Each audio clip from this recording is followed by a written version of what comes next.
berdasarkan apa yang tidak ada padamu. Jadi kalau saudara memberi dengan sukarela, diterima firman Tuhan. Tetapi kalau saudara memberi duit terus, gereja duit terus saya, minta duit terus saya, kan berarti apa? Gak rela tuh. Nah ini saudara lihat. Makanya saya katakan firman, kita yang belajar memberi dengan rela. Saya pun diberkati, kenapa?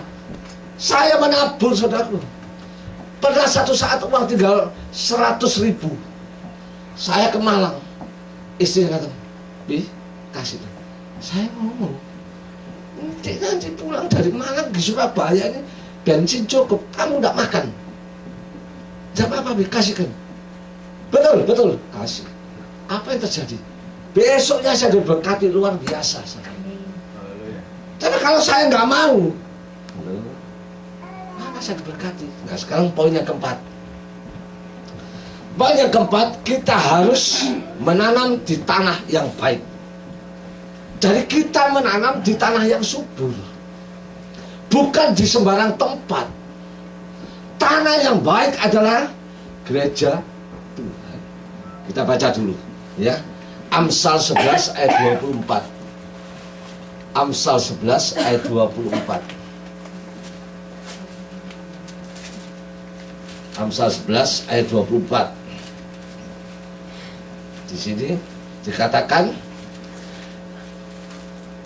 ada yang menyebar harta tetapi bertambah kaya.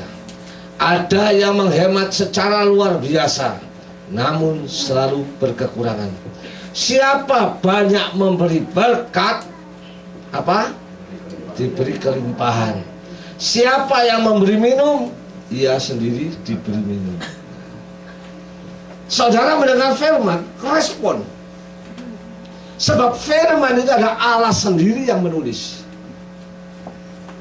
Ada yang hemat, waduh, meditnya berdidil, gak tambah kaya, saudaraku. Persoalan datang, diam-diam atap rumah bocor, diam-diam mobilnya ban pecah, diam-diam anak sakit dan lain sebagainya. Keluar banyak duit. Karena apa? Saudara dan saya ada kesempatan. Ini kesempatan saya katakan.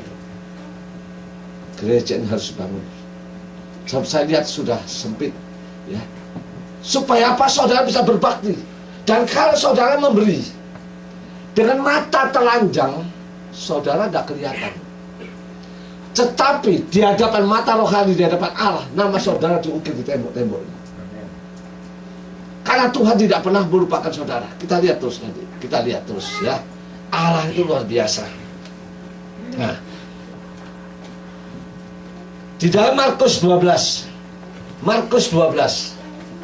Kita buka dulu. Markus 12 ayat 41 sampai 44.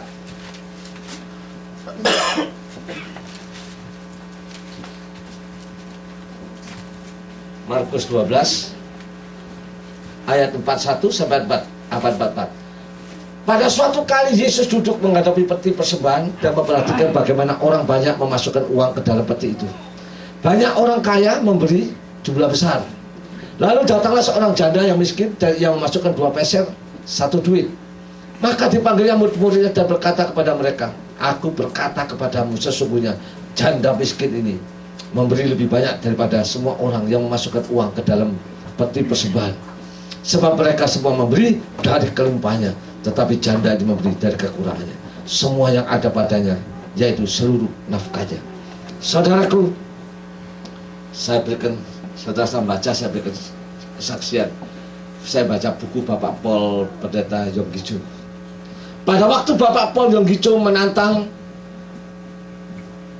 untuk pembangunan, siapa di antara saudara yang tergerak untuk mengadakan pembangunan, silahkan maju ke depan.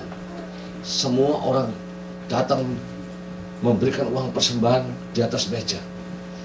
Seorang ibu yang seumur 80 tahun dengan tua, yang sudah tua renta, jalannya pelunuk gini, sikit-sikit jalannya.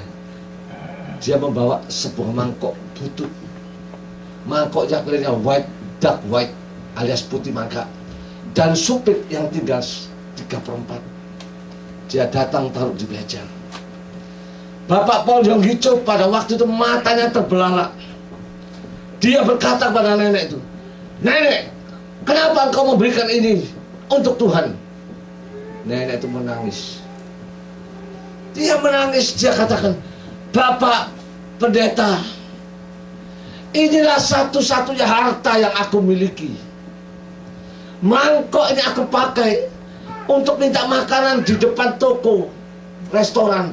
Karena aku tidur di depan restoran, aku tampung dalam mangkok ini. Sumpit ini aku pakai untuk makan, yang sudah aku pakai bertahun-tahun. Sekarang aku berikan untuk Tuhan. Nanti kalau aku makan malam, tanganku akan menengadah. Makanan aku taruh di sini. Dan sumpitnya adalah tanganku." Si Bapak Pendeta Yonggi Cho langsung menangis. Dia minta maaf, minta ampun sama ibu itu. Dan dia berkata kepada jemaat, "Jemaat yang saya kasih, engkau melihat ibu ini, satu-satunya yang dia miliki, dia memberikan yang terbaik. Adakah di antara saudara ada yang bisa melebihi saudaraku?" Kemudian seorang bapak yang kaya yang berkata, "Bapak Yonggi Cho, Bapak Pendeta, sumpit itu akan saya beli dengan harga 1 juta saya bayar." Saudaraku, ibu yang tua renta itu, dia memberikan terbaik. Akibatnya apa? Bapak Paul Yonggi Cho berkata, "Mulai hari ini engkau akan tidur di gereja. Engkau tidak perlu lagi tidur di emperan toko." Saudaraku, jadi Allah itu melihat, Allah mengasihi saudara. Saudara lihat janda Sarfat. Janda Sarfat pada waktu itu Elia mendengar suara dari Tuhan, "Pergilah engkau ke Sarfat, engkau akan berjumpa dengan seorang janda dan dia akan memberi engkau makan." Tetapi ketika berjumpa dengan janda Sarfat mencari kayu. Ditanya, "Untuk apa kamu?" "Aku mencari kayu. Aku akan membuat roti bersama dengan anakku. Aku akan makan, kemudian matilah aku." Kemudian apa yang dikatakan oleh Elia, "Buatkan untuk aku dulu, baru kamu dengan anakmu." Kalau saudara pikir pakai logika, Elia ini kurang ajar. Punya segenggam tepung dan sedikit minyak disuruh buat dia egois. Tetapi janda ini tahu bahwa aku memberikan di tanah yang subur. Dia ada seorang hamba Tuhan, seorang nabi. Dia buat yang terbaik. Akibatnya apa?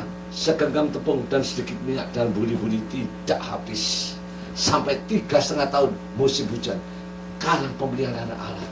Demikian juga saudara, Allah itu baik. Allah mengasihi saudara, ya. Allah memperhatikan saudara. Jadi kalau saudara menanam bukan di sembarang tempat yang saudara lihat. Allah luar biasa. Dan saya menyampaikan firman ini bukan secara kebetulan, saudaraku. Allah sudah menuntun saya. Pada waktu saya berangkat dari villa, dijemput oleh Bapak Pendeta, Bapak David. Saya tanya, saya sudah tergerak, "Apa, Pit, judulnya?" "Gereja Tuhan, gereja yang diberkati." Langsung saya tahu, Allah itu memberi hikmat. Jadi saudara datang mendengar firman Allah bukan kebetulan. Allah inginkan saudara nanti ikut menabur supaya engkau dan anak-anakmu diberkati berkelimpahan. Yang percaya katakan amin. Haleluya. Sekarang poin yang kelima. Poin yang kelima, kita harus bersabar menantikan musim belum.